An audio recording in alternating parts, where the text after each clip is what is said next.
Hey everybody, welcome to a thing that I'm doing. I am, of course, Dave, as I have been and always will be. And today I'm going to do something a little bit different that I haven't really done so much of, and that's kind of a home improvement type of thing. More or less, we're going to do, over time, a review as well as an installation video on the Nest. So I have right here two.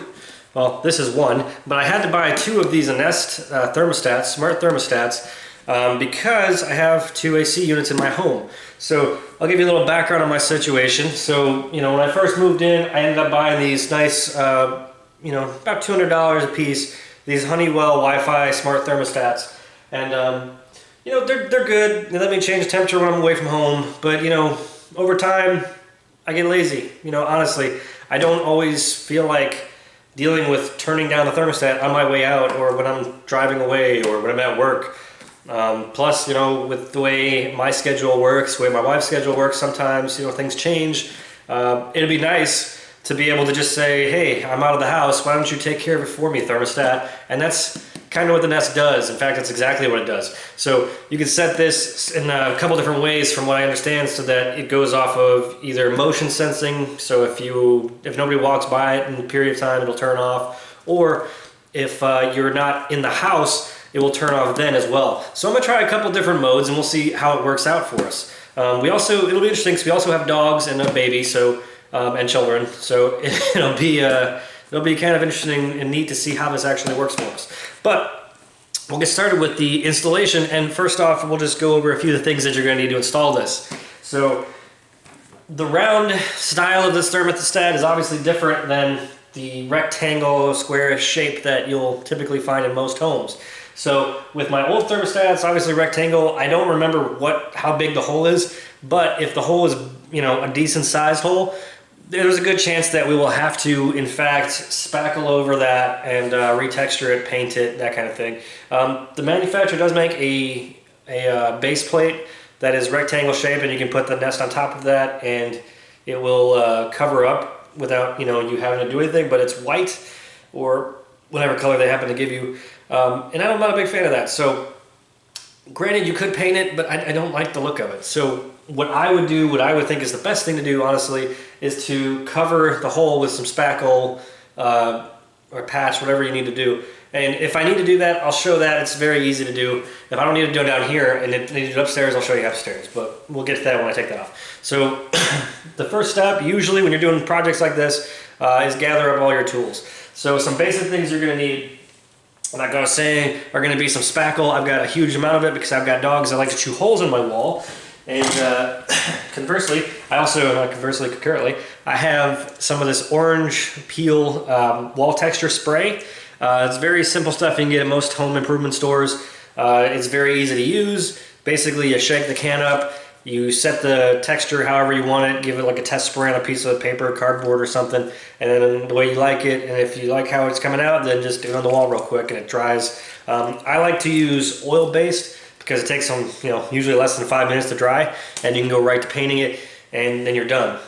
So that's a nice thing about it.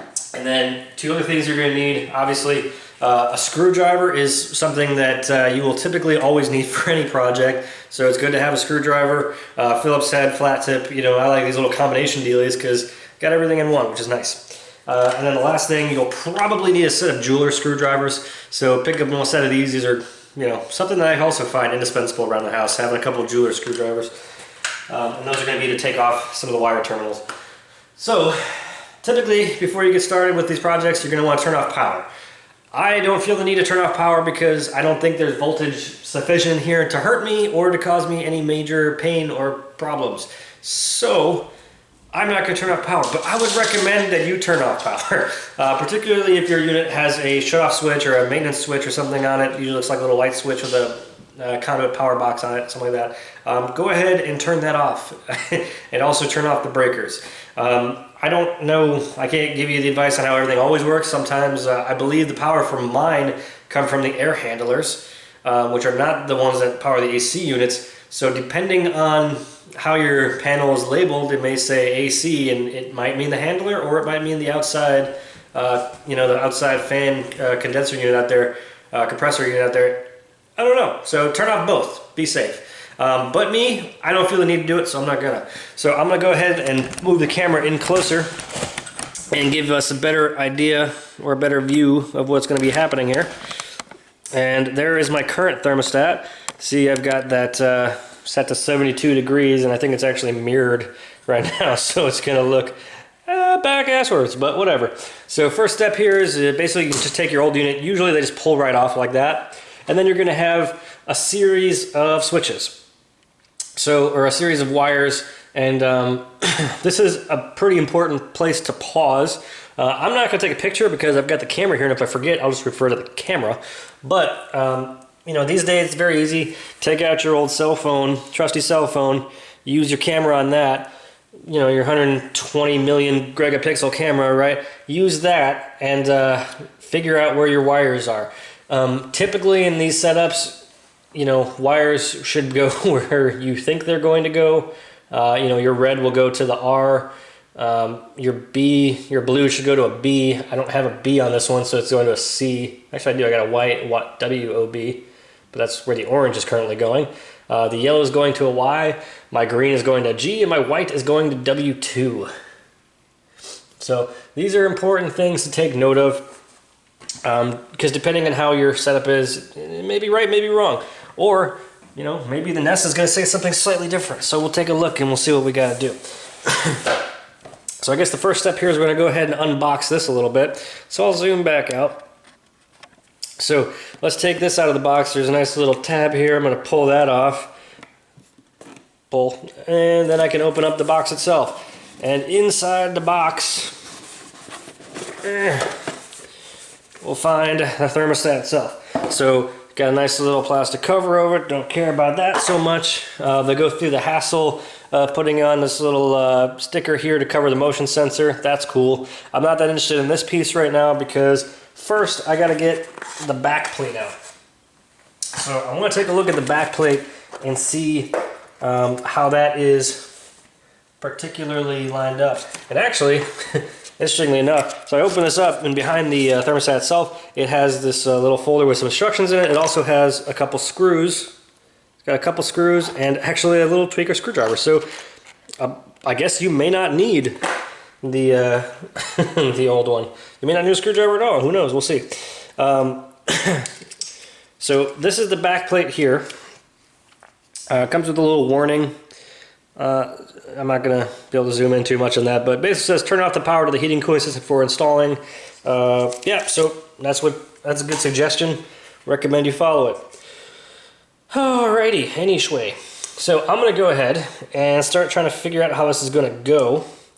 I'm going to guess, and actually, this is actually kind of neat. It does have a little leveling gauge on here. So if you look at the top, there's a little bubble gauge to figure out how to, you know, where it's level. So that's actually a nice little touch, nice feature. But what we're going to do is I'm going to go ahead and unscrew the old panel first. And I have an idea of where the wires were. And if I forget, I still have another unit upstairs. And I have this video, so I'm not that worried about it. So we'll go ahead and unscrew the old panel. And it's worth noting that these screw holes, I am gonna patch these up and put a little bit of spackle on there and paint them up so that they're not noticeable anymore. And I'm just gonna set those screws aside for now.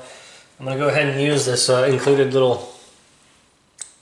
No, actually, oh, look at that! It's a combination. This thing's a combination. So neat. I can actually do both sides with that. That's great. Anyway, I'm going to go ahead and start unhooking these wires. My old one, with some styles, you're going to have a screw in here, and that screw is going to need to be loosened up, and then you just pull the wire out. And this particular one, it's just like a push tab, so I push down on it, and that allows me to pull the wire free. So I'm going to go ahead and just take all these, and I'm going to kind of straighten them out so I can slip the panel out the back side of it.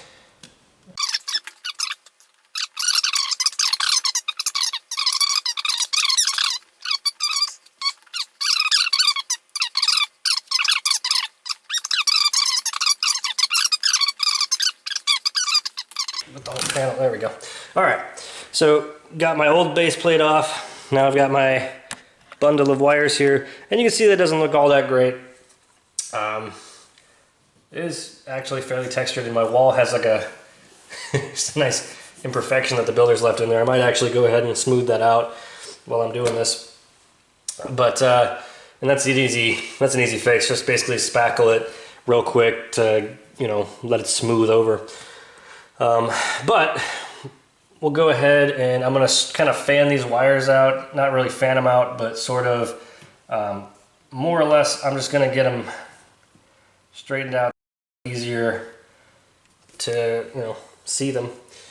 And now I'm gonna go ahead and take my new back plate, and this is the top, and I'm just gonna need to put all those wires through there. And I don't want to necessarily have all the leads touching, so I'm trying to be a little bit cautious about that. And the only reason I'm doing it that way is because I didn't turn the power off, because like I said, I'm dumb and lazy. So now that I've got this on there, I'm going to go ahead and screw it in. Now the previous one was screwed in directly to the drywall. There were no anchors or, you know, anything like that. So I'm going to do the exact same thing because it was working just fine. If you want it to be very securely on the wall, you can go right ahead and put in a hole and drop in a drywall anchor, or find a stud and, you know, put it through the stud. I'm not that worried about it. So I'm just going to go ahead and put some screws right in. And I actually may have found a stud without even trying. Seems that I may have. Which is very odd considering where the placement of that wire is, but yeah, whatever.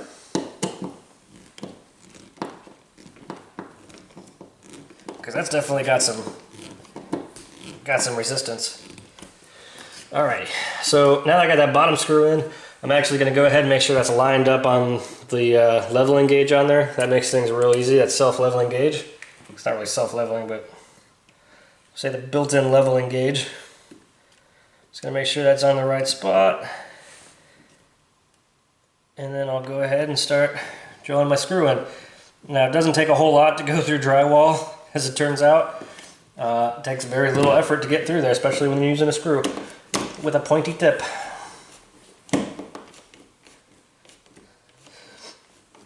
You do have to be a little bit cautious as you're putting the screw in though, because the tendency is that you are in fact,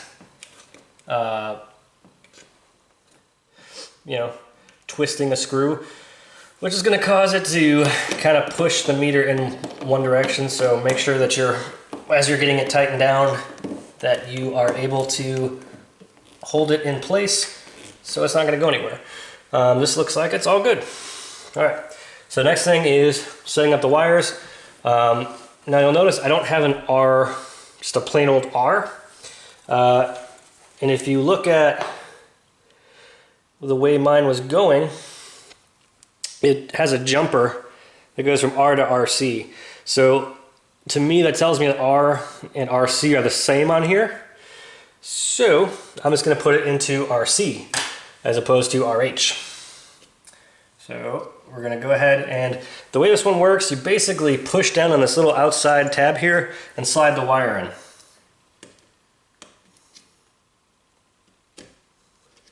Alrighty, so once you do that, the wire is in there firmly. The tab will stay down until you pull the wire out, or well, you have to push it down, you know, again. It'll pop up just very, very slightly, but that's the way that's going to work.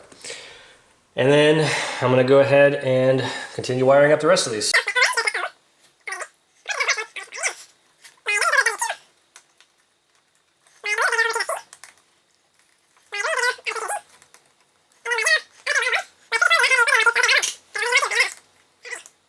That's all wired in. So wired in, connections seem pretty good, firm there.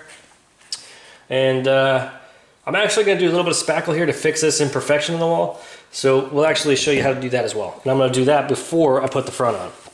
Now I'm going to do, I got about this much spackle on the end of my little trowel here, my joint knife.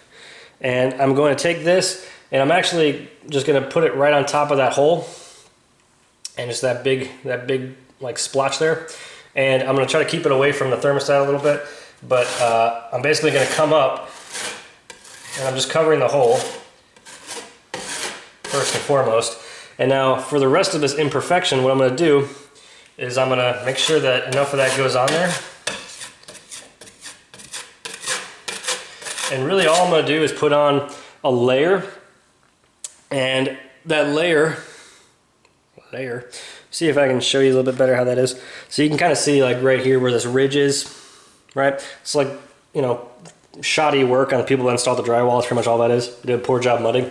So what I'm gonna do is I'm gonna put this layer of spackle on here, and it's just gonna go up, and then after I get done with that, it'll look smooth, as in it'll, you know, be a smooth section of wall, but I'll need to texture it like the rest of the wall.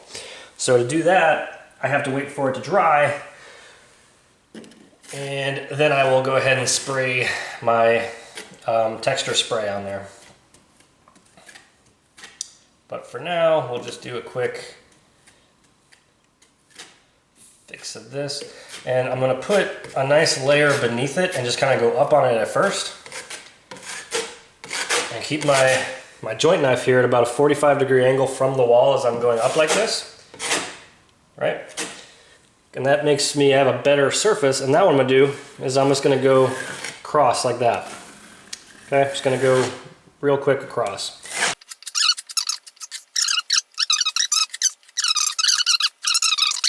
I'm gonna come back with my sanding block, and I'm gonna sand all of this smooth and then do the spray.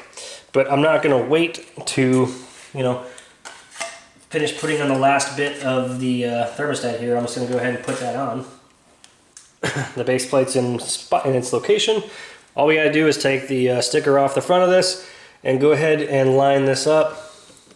And it seems like it's got some magnetic pull to it, but I'm just gonna line it up, place it right on there. Looks like it's got some power, something's happening, it's booting. So at the very least, I got the power hookup, power wire on there, right?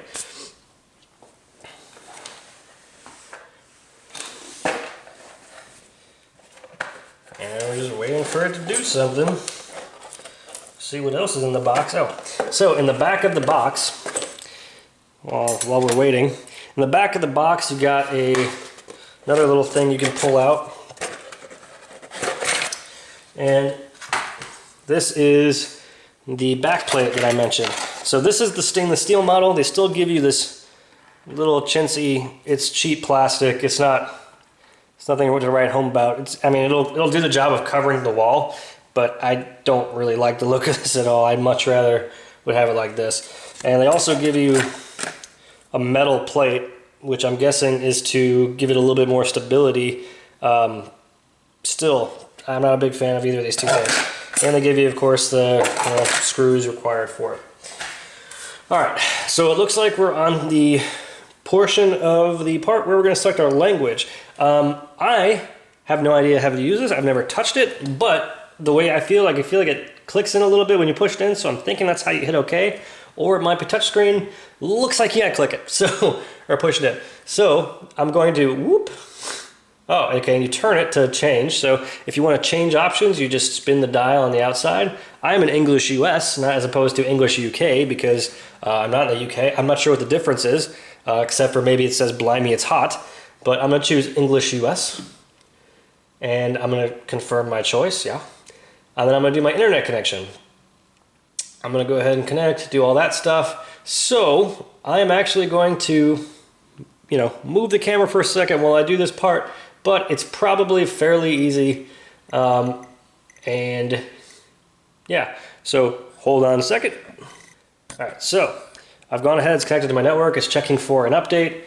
The thermostat will automatically update later. Great. So my location, my address, I will have to blur that out in post.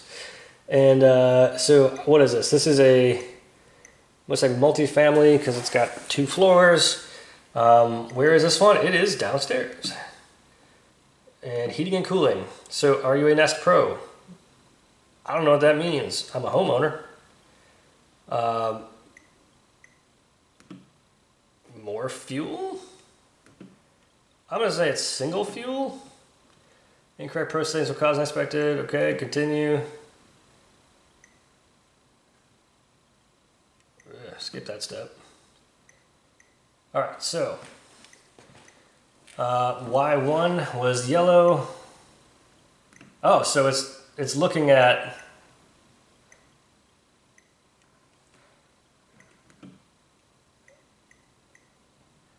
fan heat pump. Oh, okay. And 24 volt common. Okay, yep, that makes sense. Oh, because this is telling you what every wire should be. So that's actually neat. It gives you an idea of what each screen should be. So I'll zoom in a little bit so you can tell what's going on with that. All right, so as you can see, it's telling me what every wire is for. So it's telling me the blue is a common, W2 is the auxiliary heat, green is the fan, red is the power, that makes sense, orange is the heat pump, and the yellow is the cooling. So that all checks to me. Okay, so that's all set up. So temperature, should Nest begin by heating or cooling your home? So right now, the weather's a little bit warm, so we'll probably go to cooling. Even though it's January, early January, we're gonna go ahead and say to cool and heat it. So you can choose your eco temperatures. So we're gonna heat to. Oh, so this is asking me what the minimum temperature, like what I want the temperature to be when I'm not here. So I don't want it to be heated above about, or more. I want it to stay about 60 degrees because I do have pets, and the dogs are fine. They're big dogs. They got coats. They'll be okay. I'll leave them at 60 degrees. Cool too. Again, the dogs, they're okay. They can survive. We'll say 78 is probably not bad for them. So go done. We'll do a system test. So it says it's now configured for your system. System is ready to test. Let's test now. Why not? So let's do heat pump heating. Okay, so it says test the vents. I should test the vents, I guess. So I'm going to stand next to a vent that's down here. And I'm going to see if any warm air is actually coming out. I feel air. And it says it might take some time for it to turn on and actually heat. Yeah, it's starting to come out warm. Okay, so we're good there. So that's all good. And we're going to go on to the next one. Heat has been turned off. I agree. Auxiliary heating. Okay, so now it's testing the heat again with the auxiliary mode. That one I definitely smelled the auxiliary heat coming on. Yep, that is a fact. Done. And then we'll go to the heat pump cooling. Oh, so to protect my system I has to wait a little while, which I guess makes sense. You don't want to switch things over too quickly and then you'll cause a problem with the system. So that's nice of it to give me a break. Okay, so it's gone ahead and it started testing the air conditioning. So I'm going to go ahead and feel the vents a little bit and see if we got cool air coming out. I do in fact have air coming out. And it smells like refrigerated air. I know that sounds kind of weird. I don't know, is AC not supposed to smell different? To me it smells a little bit different, I don't know.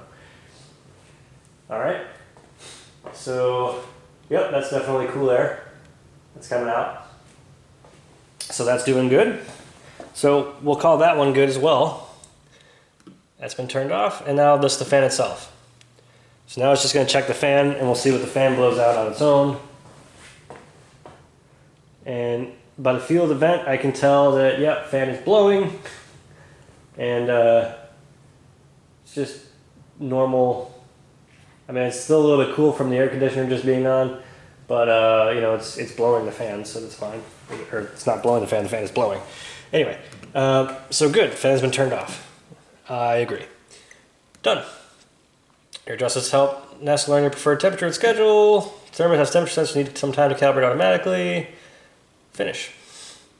Cool. So I'm going to go ahead and set my temperature to about 70 degrees. Actually, we're gonna set it to, we'll say 72. Because it is a cooler day. I don't know if the heat or the cold is, I guess the cold or the air conditioner is gonna come on. In fact, I think we'll just leave it set to about 74. That seems to be probably an easy place to put it. But that's where it's gonna be for right now. I'm gonna let this dry, and then we'll come back and I will do, well, when I say this dry, I'm going to let this dry, and then after that's good and dry, I'll come back and we'll do the sanding. It'll just be a quick sand and then spraying. And when I do the spray, I'm actually going to put something, I'll just mask that off with some painter's tape, and it'll be real easy. Show you how that's done. And yeah, all right, welcome back. So I've got my spackle is dry. So now I can go ahead and sand it, and I've got, you know, one of these neat little sanding sponges they now sell at like a Home Depot and stuff. These are really nifty actually, because it's like sandpaper in a block form and like kind of like a sponge almost. So you can rinse it off and reuse it a ton. So this is actually pretty cool. Anyway, what I'm gonna do is I'm gonna put some paper, well, you know what, I'm just gonna pull this off. So I'm gonna pull that off, move it out of the way, move my speaker here out of the way, and I'm gonna go ahead and just sand this down a little bit. I'm not gonna be real hard on it. Don't have to be.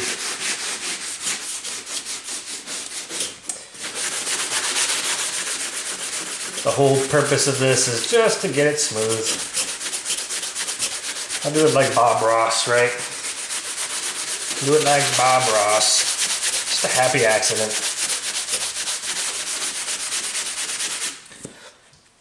I've still got this little edge here, so I gotta apply a little bit more pressure to get that edge out.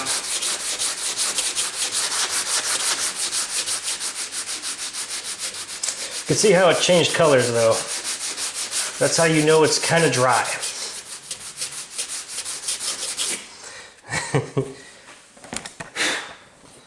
And just gonna keep on going.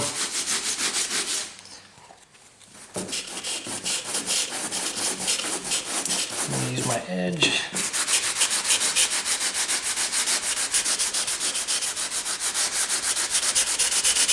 This is super exciting, I know.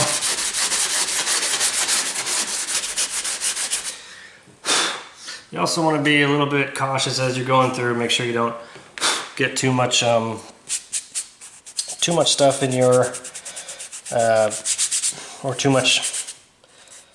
You don't want to get too much plaster and dust in your new thermostat. All right, so that's pretty good. I'll go rinse that off later. So next step here is I'm going to take my can of spray here, and I'm going to shake it real good. All right, I'm going to give it a good shake. Hold it upside down and shake it even, because, you know, whatever reason. Now I already know that this is the right setting as far as the texture I want. So all I have to do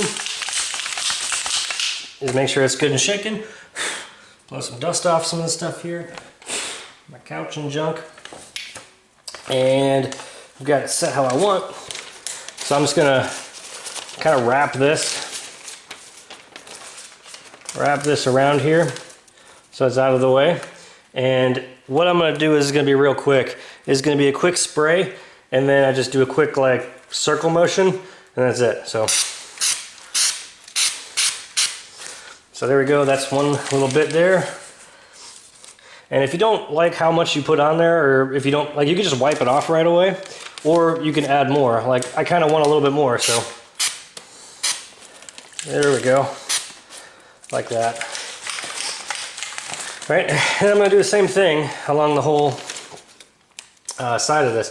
And I'm just gonna use the paper to kind of mask it as I go, so. All right. That's good.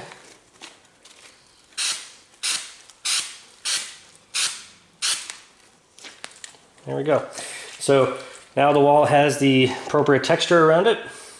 All I have to do at this point is wait for that to dry. I'm actually going to hit the bottom a little bit here. There we go.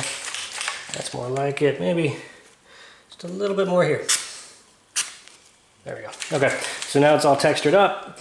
Last step is going to be wait for that to dry. Once that dries, I give a quick coat of paint around it. Alright, well, welcome back. As you can see, I've gone ahead and painted the wall here around the thermostat. Looks just like a regular old wall, and even managed to smooth out that peak that was right here. So that's a win in my book. Hopefully you've enjoyed watching this and learned a little something along the way. I'll let you guys know over time what my energy savings is. So I'll probably do a quick update with you know, my energy bill over the past couple weeks once that time passes. And we'll get an idea of how well this thing actually works and if it's worth buying. But for now, thanks for watching. If you enjoyed this video and you liked it, please like. Subscribe if you want to see more stuff, because I will do more stuff like this, or I'll do other stuff. And that's it. See you next time. Try not to die.